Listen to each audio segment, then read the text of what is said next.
All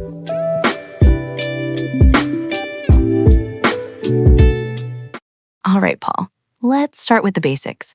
What exactly is a phrasal verb? I've heard the term, but I'm not sure. Is it just another kind of verb? Great question. A phrasal verb is actually a simple verb combined with a small word, like a preposition or an adverb. Words like on, up, off, for, or away. When you put them together, they often have a completely new meaning. Wait, so just a small word can change the meaning of a verb? Exactly. Let me give you an example. Take the verb look. Okay, look like with your eyes? Yes, I look at the sky. That's simple. But now add the word for. Look for. Look for. Oh, that means to search for something. Perfect. I am looking for my keys. See? That's a phrasal verb. Same main verb, but a new meaning. Ah, that's simple enough. Are there more examples with look? Of course. There's look after, which means to take care of someone or something. Like, can you look after my cat while I'm on vacation? Oh, yes. So look after is care. Look for is search. Got it. And here's another one. Look forward to. It's 3 words, but very common. It means to be excited about something in the future. Ah, like, I look forward to the weekend? Exactly. And it makes your English sound friendly and natural. Wow, so small words really do make a big difference. They do. And the amazing thing is that these little phrases are everywhere in movies, songs, and conversations. Once you learn them, you'll understand English much better and sound more fluent. Okay, I'm excited. I want to learn more. Great. That's the spirit. And this episode, we'll go through more phrasal verbs with other verbs like put, get, and turn. And I'll give you easy examples so you can start using them immediately. Hello, everyone, and welcome back to Roy English Talk, where learning English is easy, fun, and full of surprises. I'm Ava. Hi, Ava. Hi, everyone listening. I'm Paul, and I'm so happy to be back with you today. It's great to have you here, Paul. How are you doing today? I'm doing really well, thank you. I had a relaxing weekend, and I feel ready to dive into some exciting English learning. That sounds wonderful. And today, we have a super useful topic that will make your English sound more natural, confident, and even a little fun. Ooh, I love fun English. What are we talking about today? Today, we're diving into phrasal verbs. Don't worry, they sound tricky, but they're actually simple and very common in everyday English. Phrasal verbs? Sounds like grammar. And grammar sometimes scares me. I promise, Paul, it's not scary at all. We'll break it down into easy, practical examples you can use immediately. By the end of this episode, you'll feel confident using them in your conversations. I'm ready. This sounds exciting. Before we start, a small favor. If you enjoy this episode, please click the subscribe button, give us a thumbs up, and share it with a friend. It helps our channel grow and keeps us motivated to bring you more English tips. Yes, thank you for supporting us. Okay, Ava, let's jump into phrasal verbs. All right, Paul. Now that we understand what phrasal verbs are, let's start with one of the most common verbs, look. Okay. Look, I already know that one. I look at things with my eyes. Exactly. That's the simple verb, but when we add small words, we get new meanings. Let's start with look for. Look for. That means search, right? Perfect. For example, I look for my keys every morning. I do that too. I'm always looking for my phone. That's exactly it. Now here's another. Look after. Is that about watching someone? Close. It means to take care of someone, an animal, or even a plant. Like, can you look after my dog while I'm away? Got it. So look for equals search. Look after equals take care. Easy. And here's a positive one. Look forward to. Oh, that's about being excited for something? Yes. Like, I look forward to the weekend, or I look forward to meeting you. It's friendly and natural. I like that one. I can use it in my emails too. Absolutely. Okay, let's move on to another important verb, put. Put, like putting something somewhere. Right. But combined with small words, it becomes very useful. First, put on. Put on. Oh, clothes, right? Yes, I put on my jacket because it's cold outside. Easy enough. What's next? Put away.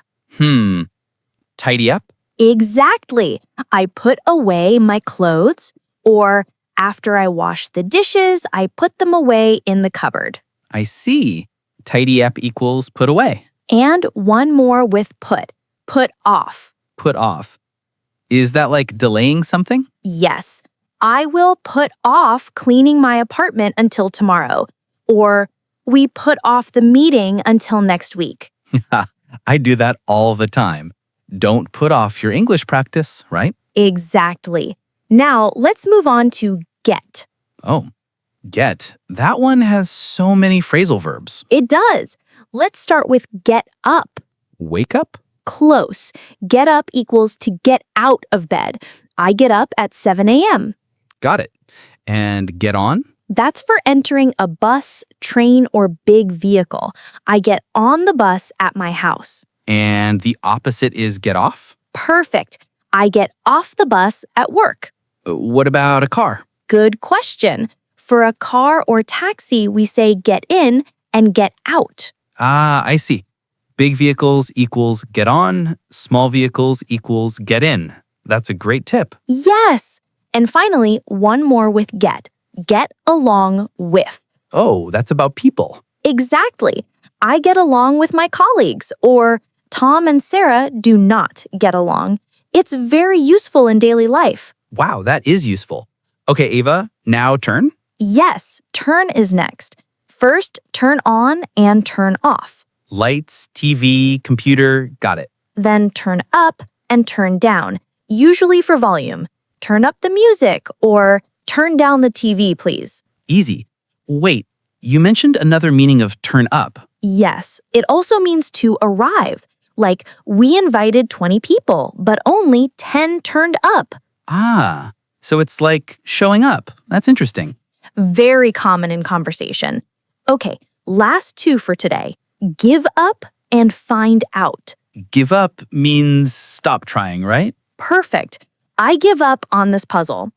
And find out means discover information, like I want to find out the train schedule.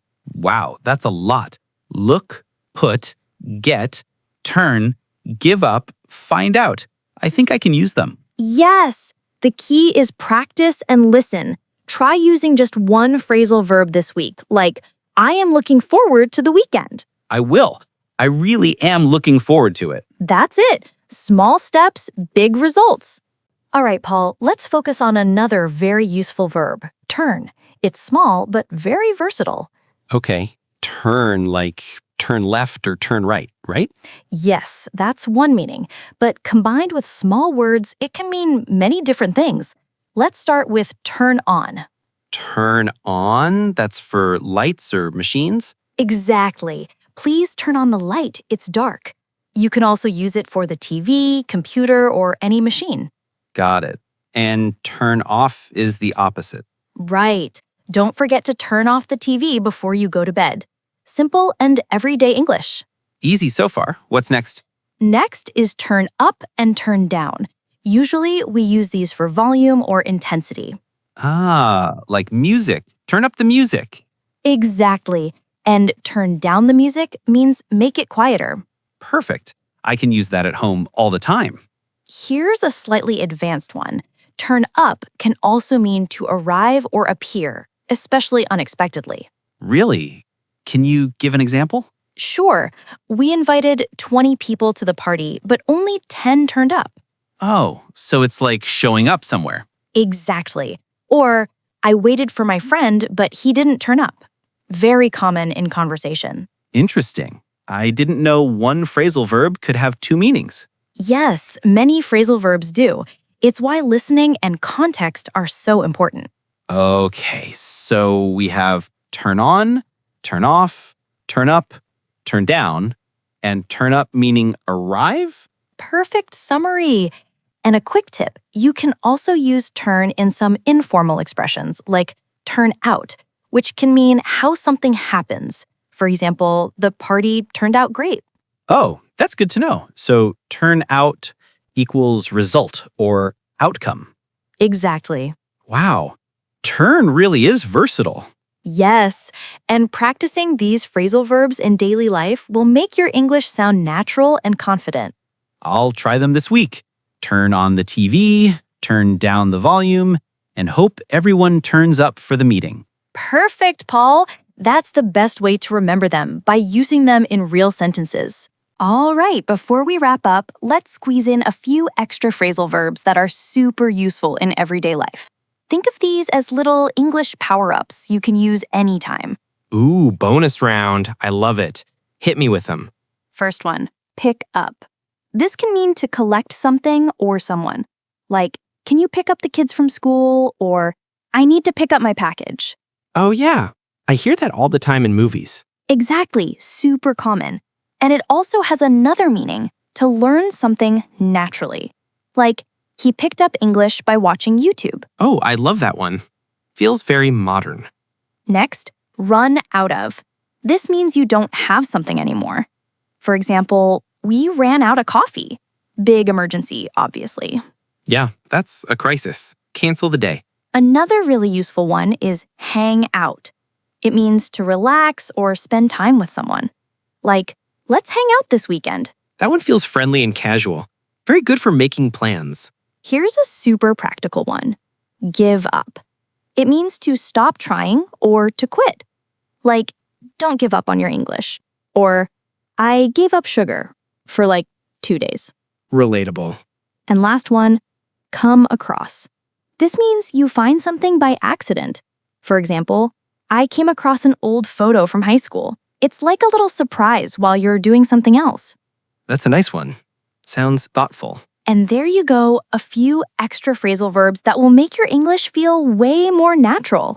Honestly, these are great. I can use all of them this week. That's the goal. Keep sprinkling them into your daily conversations. A little practice goes a long way. All right, everyone. Before we say goodbye, let's take a quick look at all the phrasal verbs we learned today. We covered a lot, so don't worry if you can't remember every single one right now. Today, we looked at go phrasal verbs. Go on, go off, go over. Get phrasal verbs. Get up, get over, get along. Give phrasal verbs. Give up, give away, give back. Put phrasal verbs. Put on, put off, put up with. And turn phrasal verbs. Turn on, turn off, turn up, turn down. That's a whole map of useful everyday English packed into one lesson. Exactly. And listen, don't stress about memorizing everything right now. You don't need to master 20 phrasal verbs at once. Just choose one. Yes, only one. And try using it this week. Maybe it's turn up, maybe it's put off, or maybe give away. Use it in a sentence. Say it out loud. Write it in your notes. Just make it part of your English for the next 7 days. Small steps make big progress. And we always love hearing from you, so let's end with a question for you to practice using English right now. Here it is. What are you looking forward to this week? Tell us in the comments. Even a short answer is great. We read them, we enjoy them, and it helps you improve your English. Thanks for learning with us today. Keep practicing, keep smiling, and keep turning your English into something stronger every single day. See you next time.